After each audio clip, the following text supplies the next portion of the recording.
Bonjour, Adrien de JMB Aviation. Je vais répondre à quelques questions concernant le G3X. Alors, on a beaucoup de questions. Comment personnaliser son G3X? C'est une question qui revient souvent. Alors, le G3X, comment le personnaliser? Simplement son PFD. Plusieurs options. La première, ça va être de cliquer sur le HSI. À ce moment-là, on arrive sur une partie de personnalisation relativement simple. Qu'est-ce qu'on a ici? On a les Inset Windows.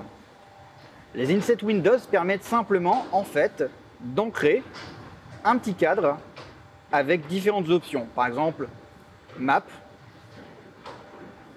et les Nearest. Si on revient en arrière, on voit qu'on a cette fois-ci la partie carte et la partie des Nearest. Et on peut l'enlever.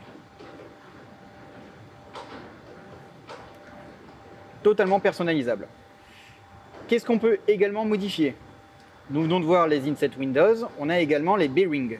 Les bearings, nous avons la possibilité d'afficher les aéroports les plus proches avec Nearest Airport ou une source GPS.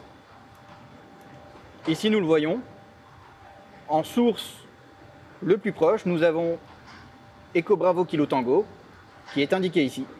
Il suffit de prendre ce cap pour arriver sur cet aérodrome. On a également la possibilité de lancer un chrono assez rapidement et facilement. Le chrono est modifiable ici, mais également, comme on l'a pu voir dans la première vidéo, ici, simplement en l'arrêtant. Et en touchant un endroit ailleurs du PFD. Ici, c'est la partie vraiment simple et basique pour modifier la personnalisation de son PFD. Si on veut aller un petit peu plus loin, il suffit de cliquer sur More Options, c'est-à-dire simplement un petit peu plus d'options, et là on va avoir la possibilité d'afficher. Donc avec cette première page de menu, nous avons la possibilité de personnaliser des choses, mais de façon basique. Si on va sur More Options, là on voit qu'on a la possibilité d'aller chercher des éléments beaucoup plus précis. Par exemple, l'affichage du PFD. Ici on est sur une façon EFIS. On peut le mettre comme un avion standard, c'est-à-dire en 6 packs. Pour l'enlever, je reviens ici, More Options, et je reviens sur Tapes. On a la possibilité aussi d'afficher ou non le vent. Alors ici, forcément, nous sommes en sol, nous n'avons pas d'information du vent, mais en vol, on aura l'information du vent. On peut très bien l'afficher de différentes façons, avec une composante de vent de face et de travers, ou alors avec le vent en direction et en force. On peut décider de l'orientation, par exemple du HSI, de l'échelle du CDI, par exemple, de l'ordre des boutons. Ici, nous avions vu tout à l'heure que c'était Heading Altitude et le barreau ici à droite. On peut totalement inverser les choses.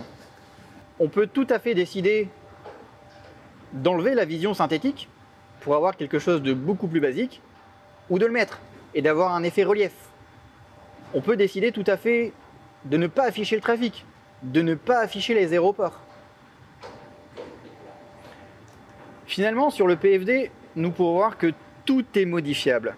Nous pouvons modifier les instruments, nous pouvons modifier les Inset Windows, les pointeurs, l'affichage du vent, et on peut complètement modifier l'apparence du PFD. À cet exemple, nous pouvons totalement le modifier et revenir à quelque chose de beaucoup plus simple. Simplement à la préférence du pilote.